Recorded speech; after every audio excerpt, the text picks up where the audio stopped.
It's coming. There we go. Good afternoon on what is a mild, grey and changeable day. It's Tuesday the 29th of July. I'm in the reading nook with a nice hot cup of tea. And as you can guess, or maybe you had to guess, I'm going to be doing an unbagging. Which begs the question, where have I been to have picked up a bag full of stuff to do an unbagging? Well, that's easy. I have been to Continuum. Continuum is a long-running English convention which has in the past taken place at Leicester University, but has for the past couple of years taken place at the Cranfield Business Technology Centre, Conference Centre, really a nice place at Cranfield University, just outside Milton Keynes. Really great venue, lots of spaces in which to game, and decent food. There's a bar, there's a hotel attached, so there's somewhere to stay. So it's primarily a residential convention, but if you live locally, there are plenty of people who will travel in daily. Its focus is purely, it's primarily upon gaming. There are 8 sessions, 4 hours each over the 3 days, and altogether, there were 94 games offered over the weekend, plus free forms, and there was board gaming going on, basically big board gaming going on as well. But that does not mean that there aren't any traders there. There are, but it's not really an event for traders per se. Leisure Games was there. I was able to make one purchase. But the joy of an event like Continuum is the bring and buy, and that's pretty much reflected in this bag of stuff, this bag of books and things. So I did bring back a couple of gifts for my partner and daughter, very little, because really it's not the sort of event where you're going to find things to buy for them, and they didn't really need another dice bag as much as I like the dice bags on sale there.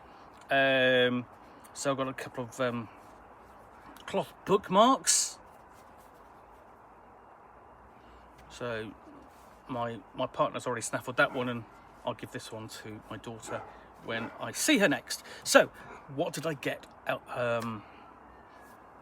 So let's deal with the item that I didn't get on the bring and buy. I only brought one new thing. Everything else was second-hand or old, if not both. And that was Mythic Bastionland before Into the Odd. This is Chris McDowell's third iteration of the Into the Odd kind of setting and setup. Previous ones, of course, Into the Odd, but we've also got Electric Bastionland as well. This is the Arthurian version. This is new out, and it's one of the role-playing games I've been wanting to take a look at, and I'm going to look forward to giving this a review in due course. What of the old things I got? Well, this was very cheap, so I grabbed it. It's probably not for me. I have done a review. Oh, there we go. It's Escape from the Temple, which is a essentially every Indiana Jones movie you ever imagined. As you can see by the cover, it's inspired by Indiana Jones, basically running away from whatever danger in the temple. And it's a real-time dice rolling game where you have to sort of like roll the right symbols to get out of the particular rooms and try and find the exit. And there's no taking turns. You literally just keep rolling dice until you get out, and it's against the clock. And also there was an expansion for it, one I don't have. So if I don't take this will probably go to my daughter, because she's a player of board games.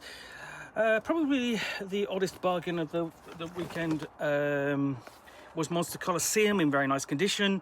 For RuneQuest, but not for Glorantha.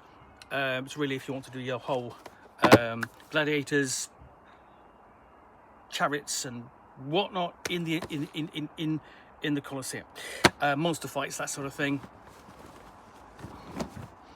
And then there's a whole load of sort of like superhero books. There's another RuneQuest book, which is Petty Magic, Petty Sorcerers, and Hedge Wizards. This is a source book from Skipton Games. published 2000. Ooh, let's have a look. 2007. One of 3 that Skipton Games did, and they're quite rare, especially this one from what I can gather, and I snapped it up.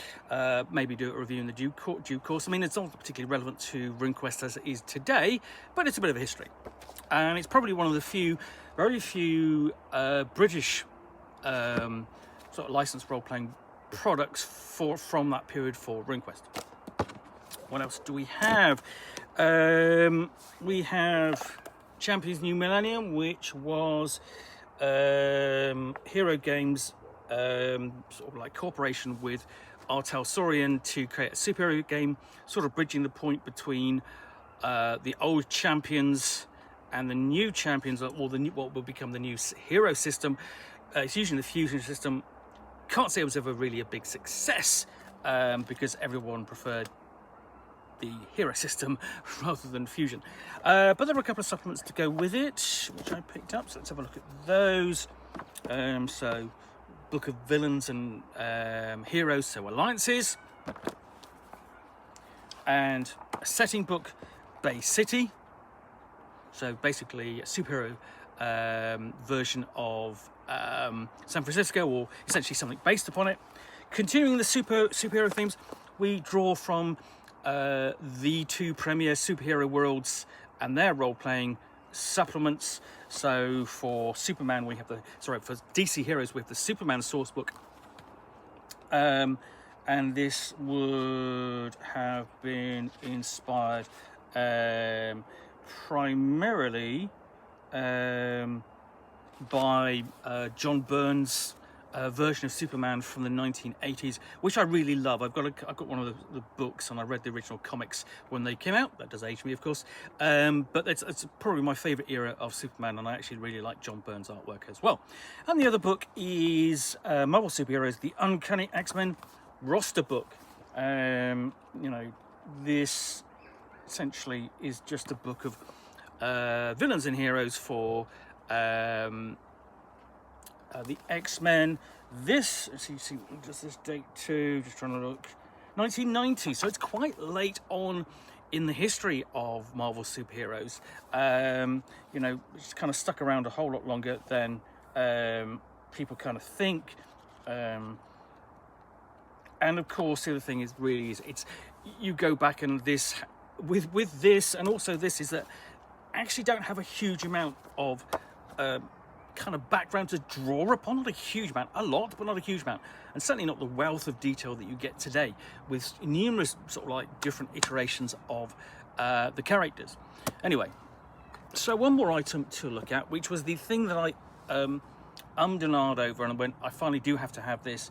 And there was one other thing, which is a first edition or a copy of Heroes of Olympus, which I should have grabbed.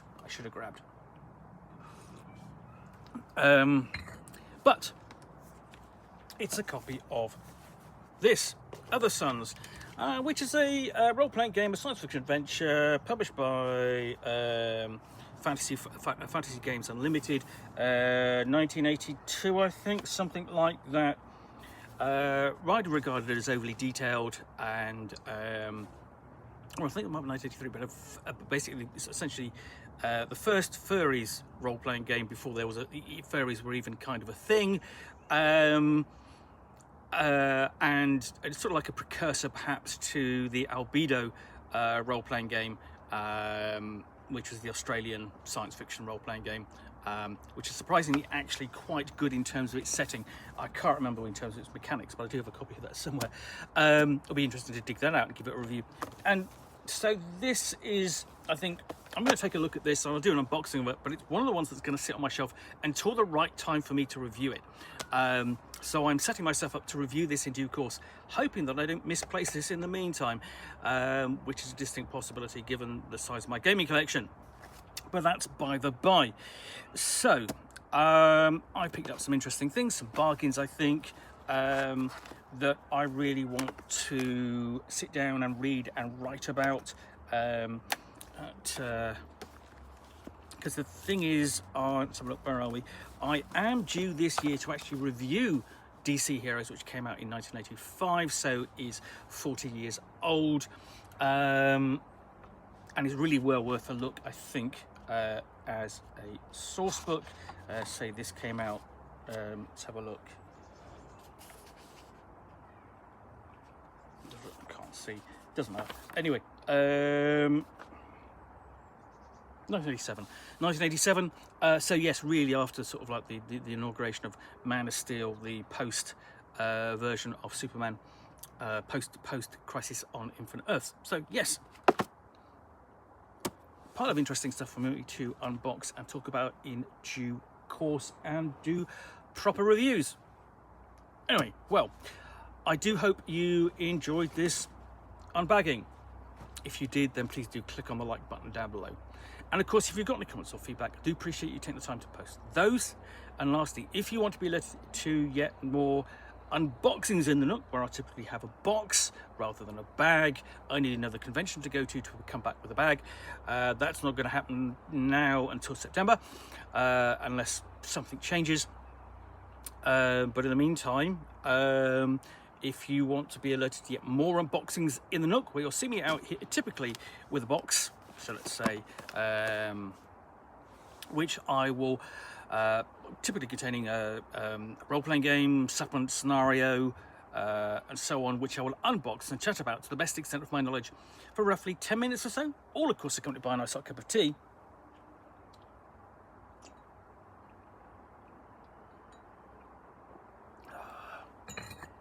Then please do click on the subscribe button down below. In the meantime, thanks for watching another unboxing in the Nook, and if they get to view it, thanks again to the committee for running Continuum and keep making a well-organised, decently oiled machine. Thanks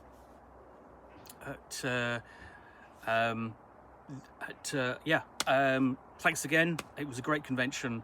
I look forward to next year and further event conventions. In the meantime, thanks for watching. I'll be back again soon with another one. Bye for now.